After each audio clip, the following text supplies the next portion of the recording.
अस्सलाम वालेकुम व्यूअर्स, मैं हूं माविश निसार अपना पाकिस्तान के साथ। आज हम मौजूद हैं एक ऐसी शख्सियत के पास जो एक बिजनेसमैन तो हैं ही, एक सियासतदान भी हैं, लेकिन इसके साथ साथ सोशल वेलफेयर के बहुत से काम आप कर रहे हैं। और आज हम इनसे जानेंगे कि इन्होंने इस जर्नी को कैसे स्टार्ट किया, इस सफ़र का आगाज़ कैसे हुआ।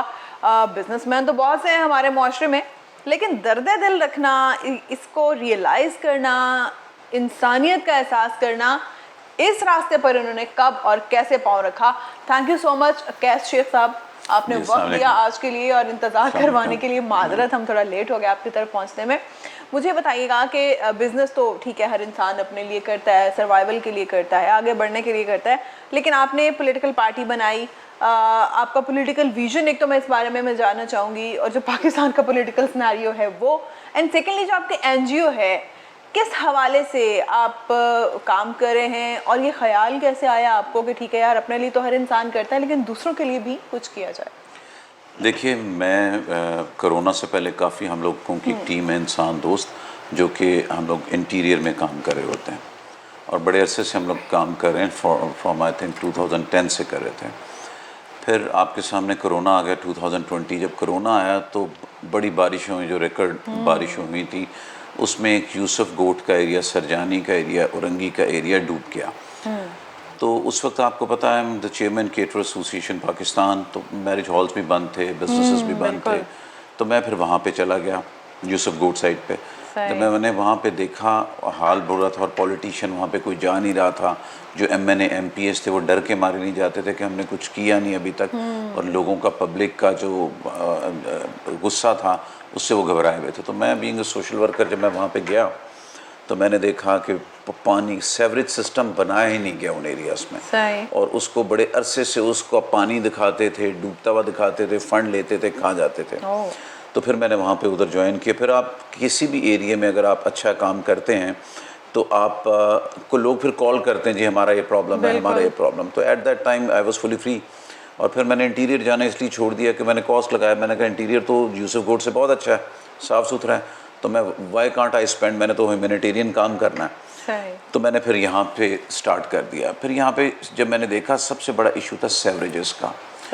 और जब मैं फ़र्स्ट टाइम गया तो वहाँ पे मैंने देखा कि एक गली में 7 लेडीज़ जो थी वो कैंसर पेशेंट थी, और उनका सेवरेज था ही सिस्टम नहीं था, घरों में गंदा पानी आ रहा है, उनकी कोई लाइफ नहीं है।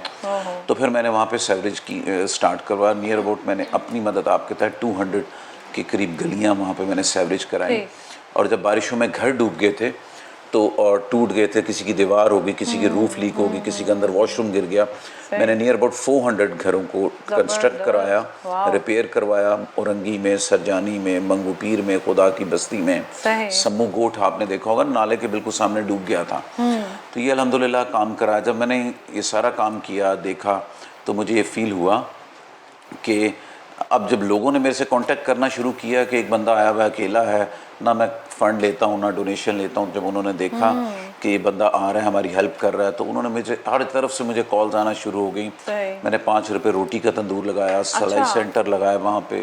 फिर उस एरिया में कोई पहचान नहीं थी, रिक्शास, ऑटोज़ कोई भी नहीं जाता ही नहीं था, टैक्सी वगैरह, कोई ट्रांसपोर्ट सिस्टम नहीं था, वहाँ जाते नहीं, क्योंकि इतने गड्ढे, इतनी खुदाई, इतना सेवरेज इशू था कि कोई रिक्शा भी जाएगा तो वो ख़राब हो जाएगा, टैक्सी जाएगी तो ख़राब हो जाएगी। मैंने वहाँ पे कोई नियर अबाउट 10 के करीब चुरंगी बनाई, ताकि वहाँ की एक पहचान हो। दुआ चौक बनाया ताकि लोगों को एक आइडेंटिटी मिले उस एरिए में। वो अल्हम्दुलिल्लाह काम किया, इससे लोगों को भी थोड़ी अवेयरनेस हुई। फिर हमने वहाँ पे, कोई ऐसा काम नहीं है जो हम यहाँ पे होता। इवन मैंने बच्चों के बर्गर स्टाइल में हेयर कट वहाँ पे करवा के दिया।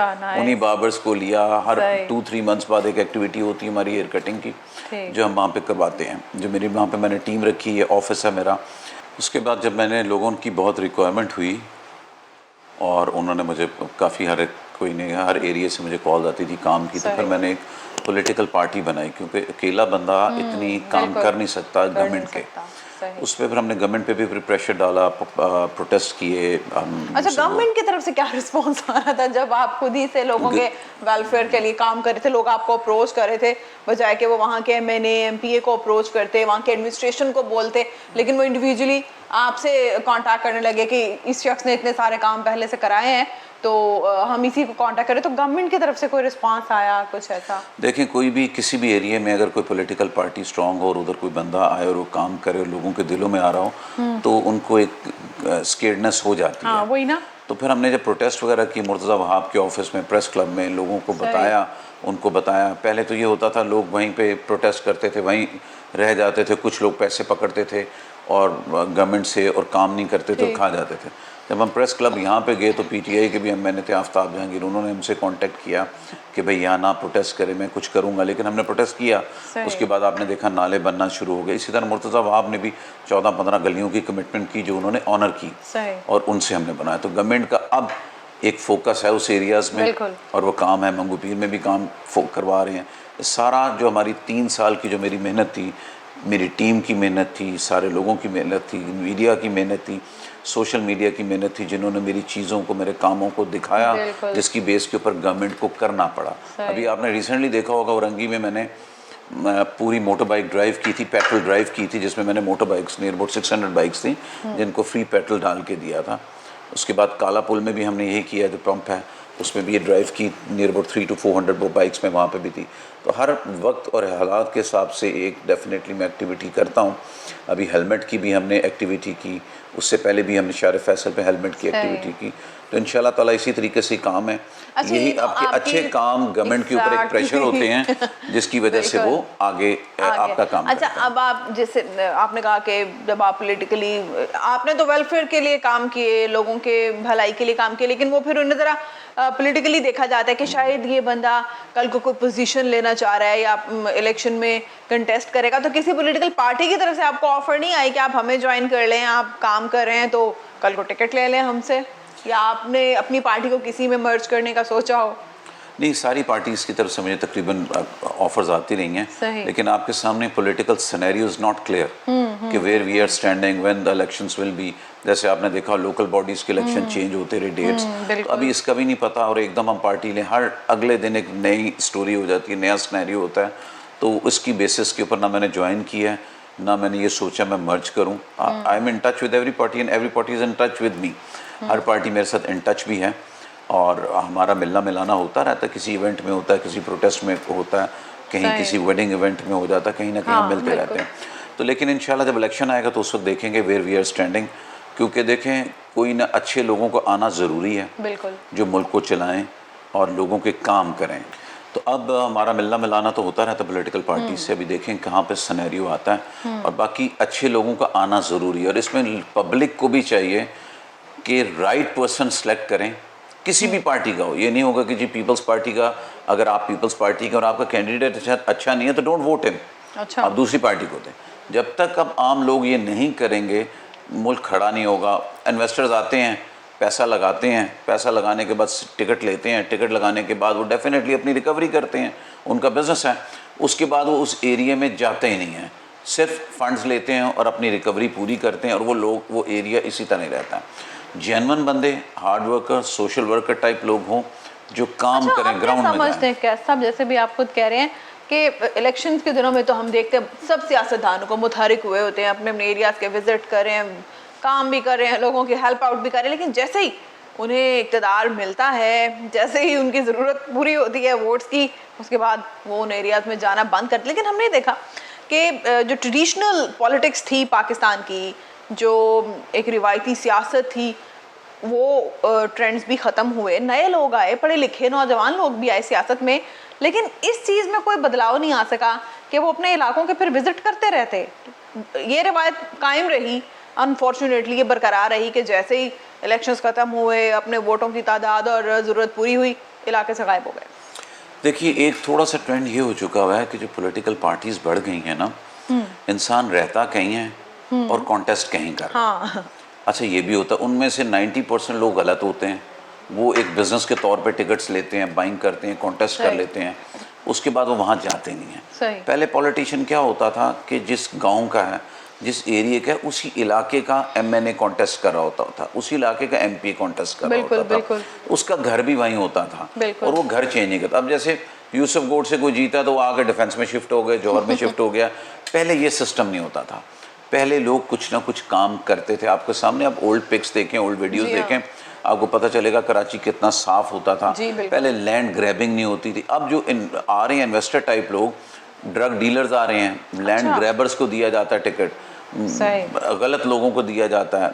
तो वो लोग आके करेंगे क्या? वो एक एरिया देखते हैं, उस एरिया में आके लैंड ग्रैबिंग करते हैं, ड्रग का देखते हैं तो अपना बिजनेस वहाँ चमकाते हैं और उस एरिया को मजीद अच्छा, तबाह कर अभी देते हैं। बात आपने थोड़ी देर पहले की थी इन्वेस्टर्स की बात, और आपने कहा कि इन्वेस्टर्स क्या होते हैं, ये कौन होते हैं, तो लेकिन बात पूरी हो नहीं सकी थी। तो पहले ये बताएं कि आप किन इन्वेस्टर्स की बात देखिए, इन्वेस्टर वो क्या, आपने किसी पॉलिटिकल पार्टी से टिकट लेना है तो आप वो देखेंगे, वो पॉलिटिकल पार्टी में आपको अप्लाई करना पड़ेगा, आपको उसके पैसे देने पड़ेंगे। सही। और जो बंदा आपको लेके जाएगा वो भी पैसे लेगा, पार्टी भी लेगी पैसे।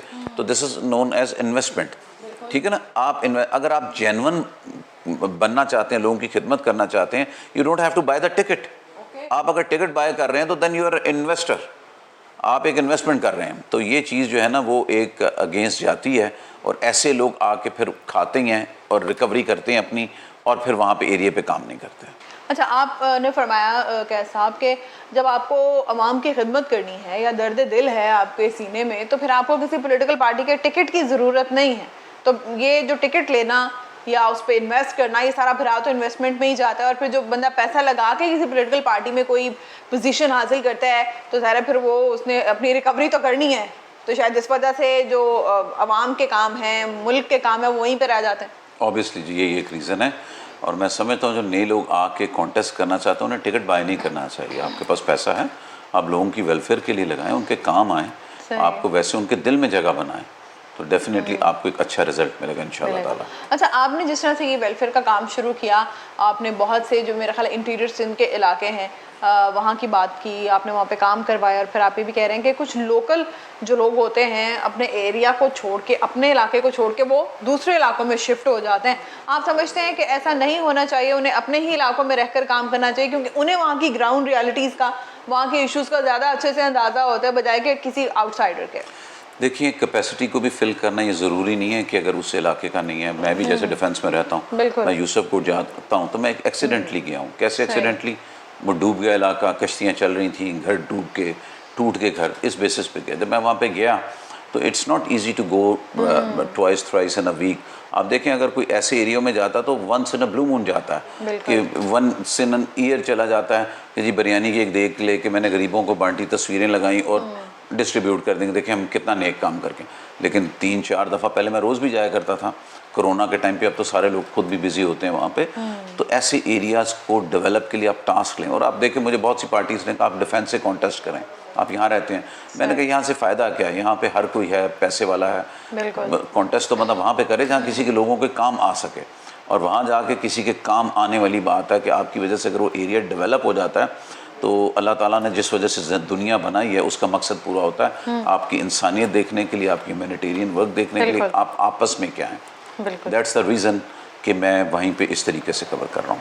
अच्छा, दूसरा मैं आपसे ये भी जानना चाहूँगी कि जैसे हमारे मुल्क में शायद अवेयरनेस की कमी है कि अभी तक हम हुकूमतों ने अपने तौर पे भी और NGOs ने, सोशल वेलफेयर के इदारों ने अपने तौर पे भी तालीम को फ़रोग़ देने की कोशिश की है, लेकिन रिज़ल्ट्स अभी तक हम देखते हैं कि उस तरह से नहीं मिल सके हमें इन सारी काविशों के।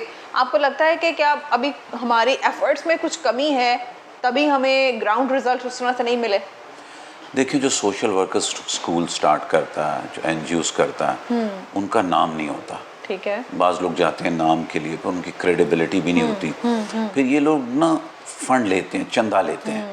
अच्छा, चंदा लेने के लिए आपको दिखाना है कि जी भूखे लोग हैं, तड़प रहे हैं, आपको राशन मिल जाएगा, आपको उनके लिए मिलेगा। वो इस तरीके से करते हैं। फिर उन्होंने इसको अपना ब्रेड एंड बटर भी बना लिया। अब किसी NGO वाला जो बहुत चल रहा है, उसका पास देखें और उसका प्रेजेंट देखें। जिनके पास बाइक्स भी नहीं थी, वो प्राडोज में, तो उन्होंने इसको बिजनेस भी बना लिया, अपना ब्रेड एंड बटर भी बना लिया कि उनके पास ना कोई अपना बिजनेस है, ना कोई जॉब है, तो गुजारा कैसे करें, कैसे प्राडोज में फिर रहे हैं, जैसे कैसे लैंड क्रूजर्स में फिर रहे हैं, कैसे फॉरेन ट्रैवल कर रहे हैं। तो उनका ये है, तो इस वजह से वो एजुकेशन पे नहीं देते, उन्हें वहाँ से इतना फंड नहीं मिलता। एजुकेशन में फिर इस वजह से इंटरेस्ट उनका इतना नहीं रहता, फंड्स भी नहीं मिलते। फिर रेगुलर सिस्टम जो होता है ना लोगों का कि कोई स्कूल को ओन करना, वो बड़े कम होते हैं। उनके भी हालात कोरोना में ख़राब हो चुके हैं। तो ये जो राशन, दूसरी चीज़ें होती हैं, कभी कभी इंसान के पास एक्स्ट्रा पैसे आते हैं तो कर देता है। स्कूल स्टार्ट करने में आपको रेंट, फीसेस और सैलरीज ये सब देनी पड़ती है, जिसकी वजह से इशू होता है। थैंक यू सो मच कैसा, बहुत शुक्रिया आपका। आपने लाइक जिस तरह से आपकी एफर्ट्स हैं, और हमारी भी दुआ है कि मोर पावर टू यू, आप इसमें और आगे बढ़ें, पॉलिटिकली एक्सेल करें, सोशल वर्क में एक्सेल करें। और ये एक मिसाल है कि इंडिविजुअली भी अगर कोई शख्स चाहे तो अपने दम पर, अगर नेक नियति साथ हो तो अपने दम पर बहुत से लोगों के लिए बहुत कुछ कर सकता है। ज़रूरी नहीं है कि आप गवर्नमेंट से ही हम हमेशा ये तवक्को करें या इदारों से ये तवक्को करें कि फ़लाँ NGO या फ़लाँ इदारा या गवर्नमेंट का कोई सोशल वेलफेयर का इदारा फ़लाँ के लिए कुछ कर दे। हम खुद भी अगर एक एक शमा जलाने से कहते हैं कि उजाला हो जाता है, एक चेन बना सकते हैं, एक नेक्सस बना सकते हैं लोगों की हेल्प करने के लिए, लोगों को तालीम देने के लिए, ताकि एक हेल्दी मुआशरा जो हम तश्कील दे सकें। अपना बहुत ख्याल रखिएगा। दोबारा किसी नई शख्सियत के साथ आपसे मुलाकात होगी। खुदा हाफिज़।